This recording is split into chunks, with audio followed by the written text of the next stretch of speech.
And we're back in Studio K with the lovely members of Lovely Dark. How are you guys feeling after that performance? Good. I think we all feel pretty good about it. Yeah, that's awesome. I'll speak on their behalf, I guess. Yeah.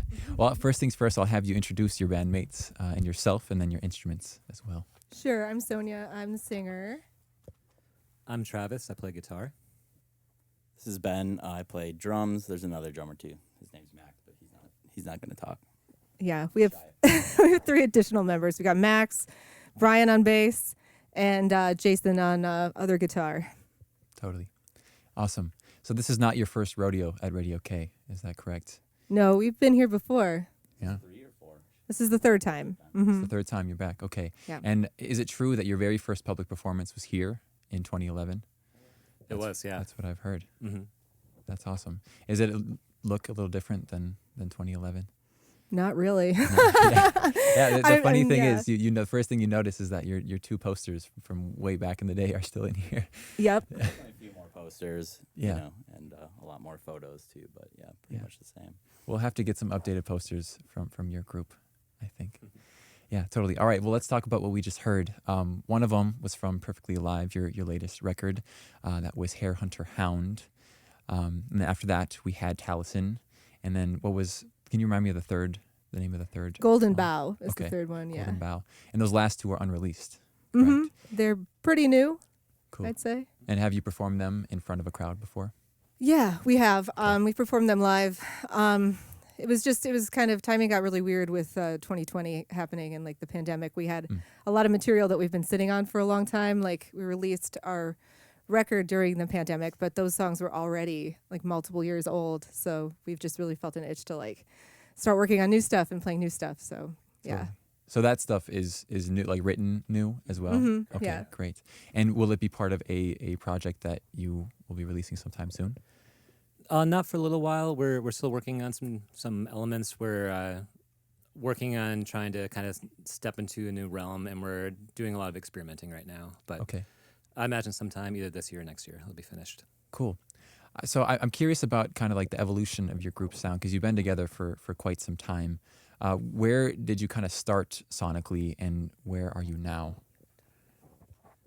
So originally, and it's funny, we've kind of come full circle now that we have Brian performing with us again. So he was the original guitar player in the band, and now he's moved to bass after 12 years of not being in the band.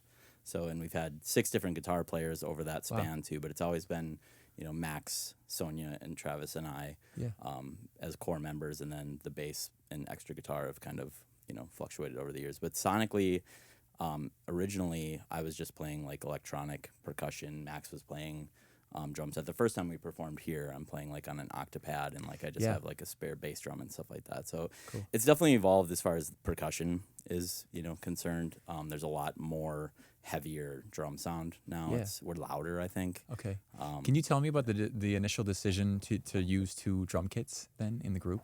Because that's very unique to me. I don't think I've seen that very often. Max invited me in, you know, early on, like before like even their first rehearsal or like maybe second rehearsal or something like that, you know, and we didn't know what we were going to do. So I was just doing electronic stuff, like I said, originally. Right. And then it just, I don't know what made it switch to just like, hey, let's just both play, you know, drum set. You guys know, are both and so then- good that you couldn't just keep one. I don't know. Keep Well, both of them. eventually too, we were both playing full drum kits, and I think at one point I'm like, well, it's getting too muddy with the 2 bass drums. So that's the one thing that kind of cleans it up. So it's we just removed Max's bass drum, but otherwise it's, you know, 2 drum sets. And I think the way we approach it isn't your typical 2 drum set. Not that, you know, having 2 drum sets is typical, but a lot of bands will just like kind of have 2 drum sets that are playing the same parts. I think the way Max and I kind of really play off each other. Yeah. It's totally almost like one of them is more of like a percussion kit or like a setup. And so is that kind of a nightmare for tracking, or is it like when you're recording songs? Or I keep trying to bail on this. Yeah. So we've done it 2 different ways. So we've done it where I've recorded and then he's recorded, and it's challenging that way. Yeah. The whole last record though was recorded with us doing it both at the same time in the same room. Cool. And I think that went a little bit more smoothly. But right now the way we're trying to track this on our own is kind of a different approach for us. So I'm laying down the drum tracks first.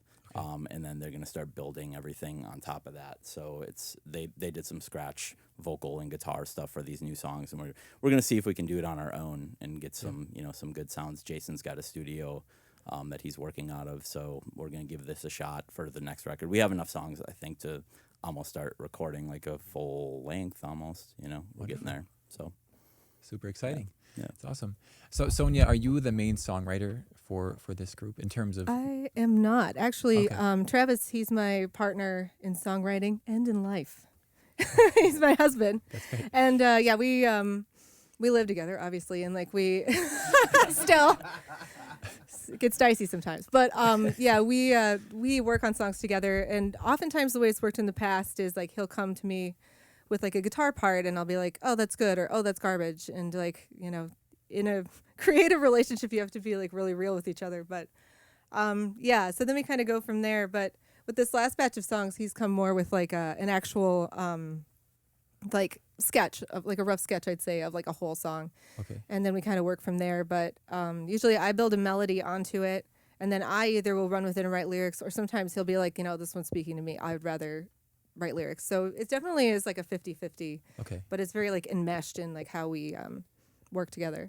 And it's also, some of the songs start that way, where I sketch out something and pass it on to Sonia, and Sonia's always there of like, I like it, don't keep on doing that, or I never play that around me again, ever. Yeah, I'm very hot or cold. But then I bring him to the band, and we kind of flesh it out and change stuff around. Something stays the same, something shifts, and then we're looking forward to kind of having a little bit more time to get kind of stranger. We've started some songs where it starts with a Ben on percussion and kind of building it out. Yeah. And with this next round of songs, it's been interesting for our first time of coming up with an idea, tracking it, sending it over to Ben. Ben messes with it, sends it back. Then Sonny's like, actually, I don't like that at all. So I had Ben's.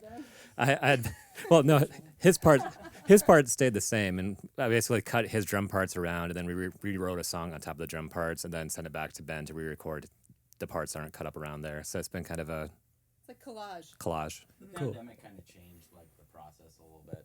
I think like during the pandemic, like we weren't meeting as a full band, Right. So a lot of times it would just be them working together at home, or Travis coming over to my house and working on stuff and kind of developing ideas that way. Totally. But now we're sort of still working that way to some extent. But now it's more open and Okay. inviting the rest of the band in more often. So Totally. What was the pandemic like for you guys? Were you doing virtual performances, or like how did you keep up the momentum of the group during that time? That's a good question.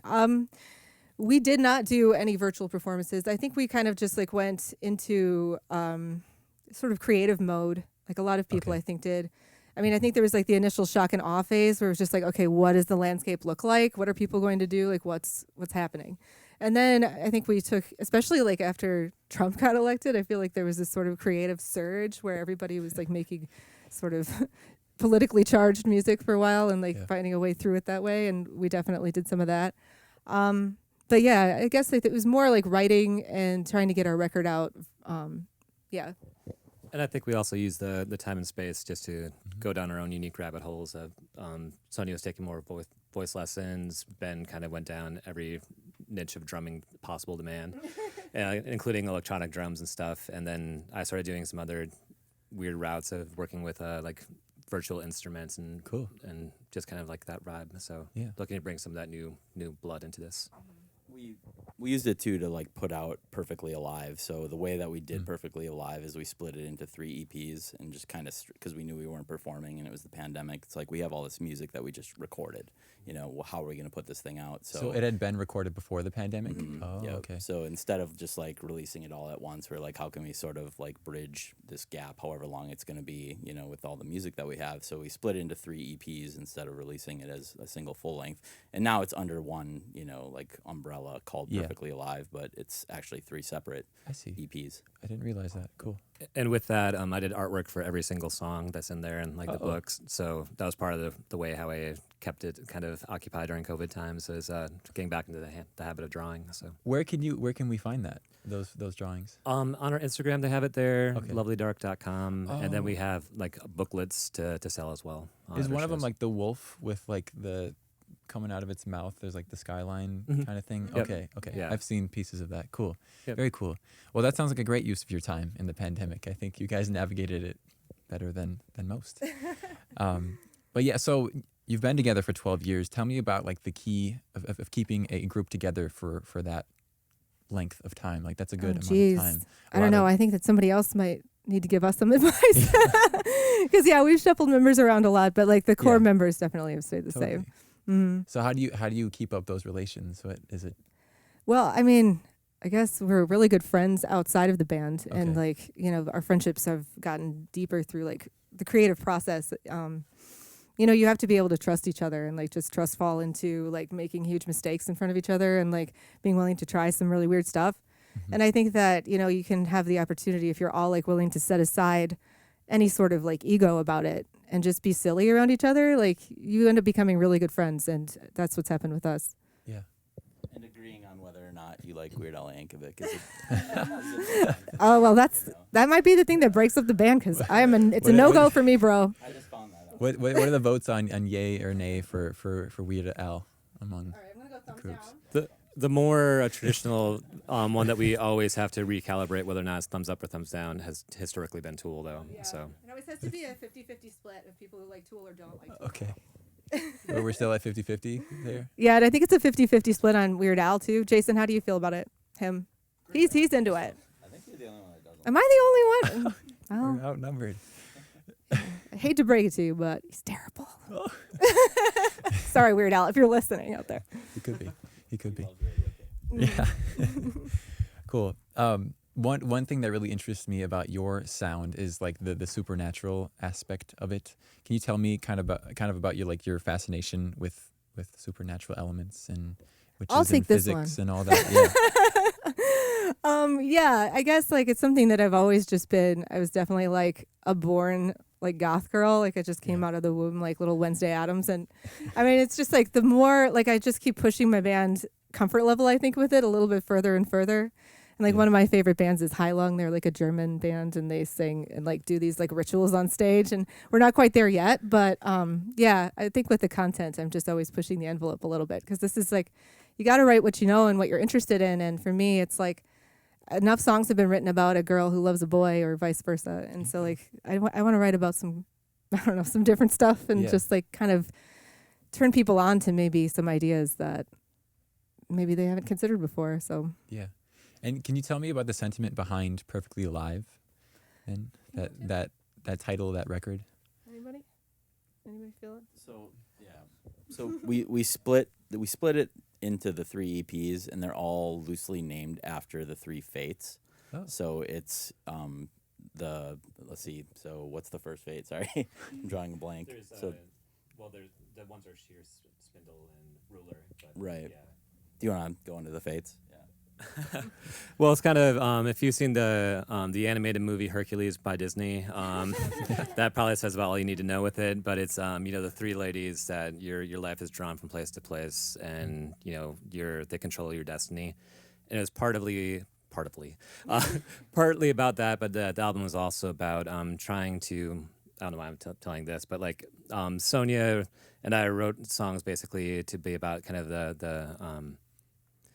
basically the female journey of like the female hero and the female like the creation myth and the realm of going from life stories and trying to go from the beginning to learning things to at the very end. So a lot of it was about kind of Sonia wrote elements about her time as a teenager as well, and about the elements and the times that you feel kind of the most alive. So the album Perfectly Alive is kind of trying to get into that motion of capturing those moments that you feel perfectly alive.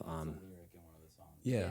Mm-hmm. And what does it mean to you guys to be perfectly alive? What does that moment look like?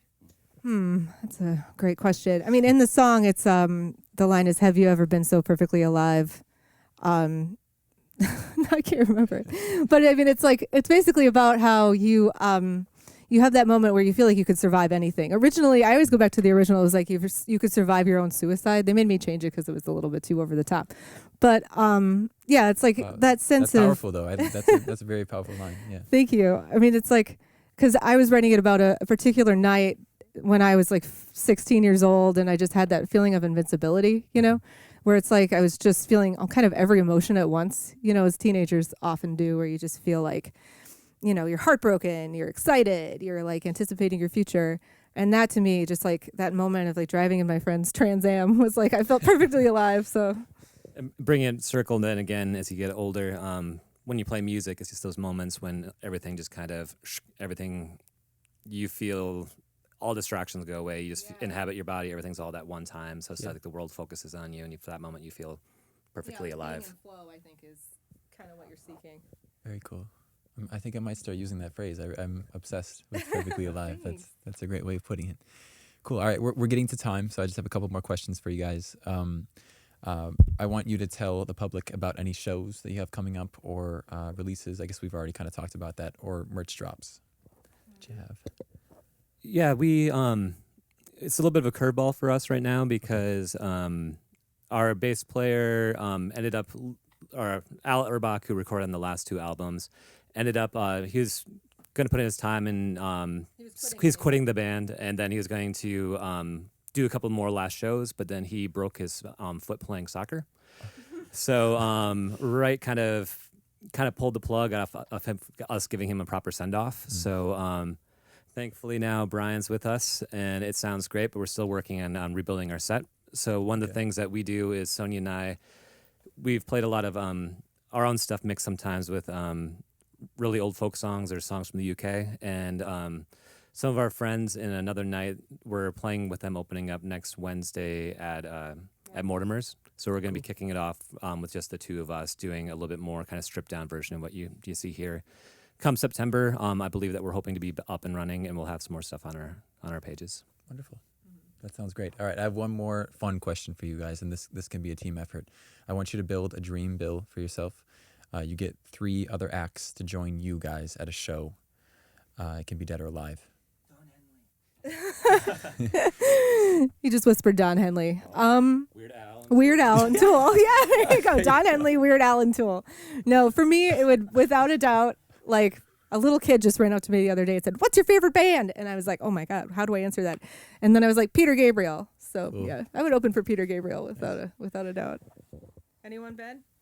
No. It's too hard. Weird Al. You're gonna go with Weird Al? Too difficult. Yeah. What about you? There's one of my favorite bands we actually had the joy of opening up for when they came through. They're a band called The Veils from New Zealand. Cool. And I would love to play with them again. I guess, yeah, let's go Weird Al. Weird Al is? Okay. Yeah, because, I mean, I'm outnumbered. So Weird Al, Peter Gabriel, and The Veils. That's great. Everybody's invited. That'll be a great backstage conversation between you guys. With Don Henley standing in for, Weird Al's just only going to be doing Don Henley covers. Oh, yeah. There you go. Nice. Awesome. And Tool covers. I love it. Great. Mm-hmm. Awesome. All right. Well, thank you so much for coming in. Lovely Dark. It's been a pleasure chatting with you guys. Thank you so much for having us. This was fun. Totally. Yeah. Welcome back. All right. Going to kick it back to the booth for some more local music until 5 p.m. Please stick around for it. This is Radio K, Real College Radio.